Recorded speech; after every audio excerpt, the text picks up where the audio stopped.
Hello and welcome everyone. This is Type V3 and these are the red eyes that watch over the other world. You're staring at Max Factory's Figma Black Gold Saw, based on her appearance in the 2012 Black Rock Shooter animation. From a visual standpoint, Black Gold Saw is one of the most prominent designs to be released under the Figma line. The overall silhouette is appealing with its long and graceful proportions. Her body is made up of curved edges that all meet at harsh angular points. The bottom of the jacket and its sleeves flare out to give the figure its layered look, and the inclusion of a softer plastic material resting on her shoulders give the upper body its sharper shape. The joints are all cleverly hidden too. I especially love how the hips are masked by the distraction of the bold white belt. The paint, however, is where I was truly won over by this Figma's aesthetics, and it's down to one specific detail. The contrast of her super glossy red greaves against the clean yet unassuming matte black paint over attire.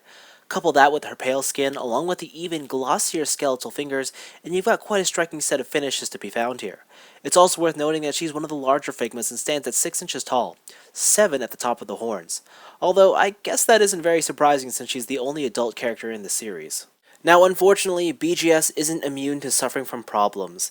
For starters, she can't stand without aid. Going in, I always knew this would be an issue from her original concept, but to see Max Factory not even attempt to give her heel supports is disappointing to say the least.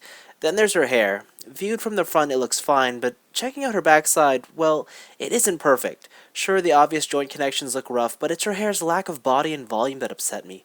They just come off as really thin extensions. Happily, Black Gold Saw's face sculpts turned out great, and like all Figmas, swapping them is a simple task. The first is her default expression that will generally suit most situations.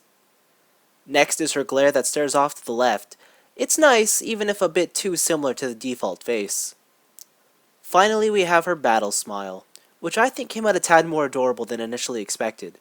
Nevertheless, it's my favorite of the three. Also, on all these faces, I was impressed with the white circular lining found in the irises considering their small size. Being a Figma at its core, there's some great articulation to be found here. However, because of her design, there's a bunch of limitations and restrictions she has on movement.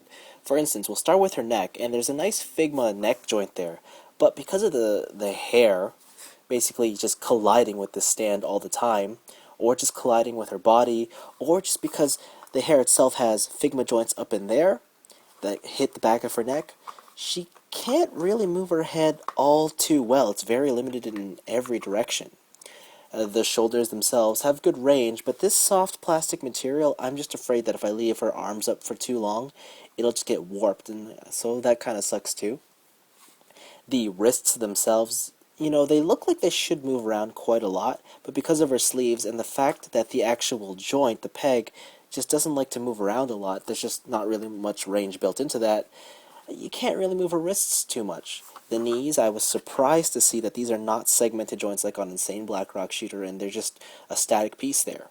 Also, if you're wondering why that's unpainted, that's just how the actual concept is supposed to be. She has all the basics for great articulation. There's just limitations everywhere. But beyond that, the most frustrating thing about this Figma is the display stand. And it is frustrating only because she is so reliant on it, because without it, she can't stand. And the problem stems from the fact that the peg is up in there, and you have this stem that has to go through, but the hair just gets in the way, and it is just hard to wrap around that stand.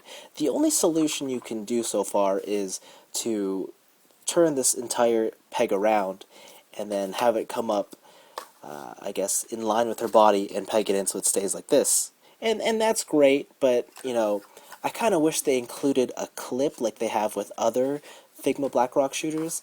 It's just, it's so annoying and frustrating to get this figure displayed properly. But, when you do have her displayed, she looks all sorts of phenomenal.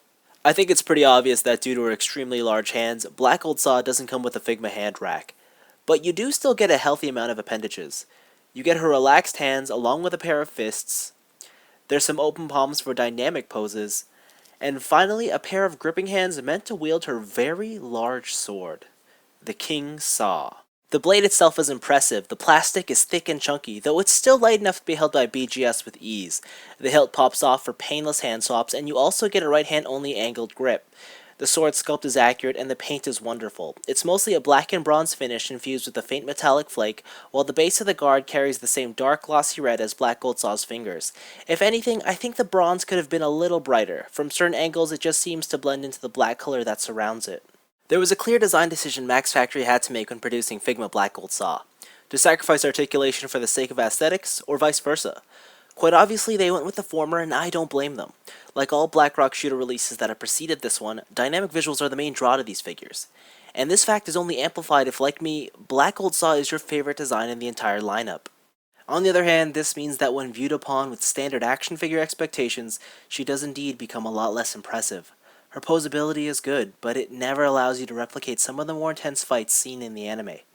Her lower accessory count may disappoint some, especially when you consider two of her faces are almost identical, but I think BGS just about justifies the 3,000 yen price tag, especially when you consider that she's one of the larger Figmas.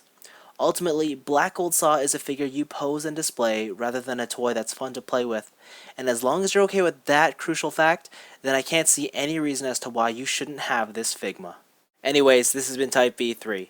Thanks for watching, and if you want more BlackRock Shooter, don't worry, because it won't be very long now until the arrival of the green-eyed Master of Death.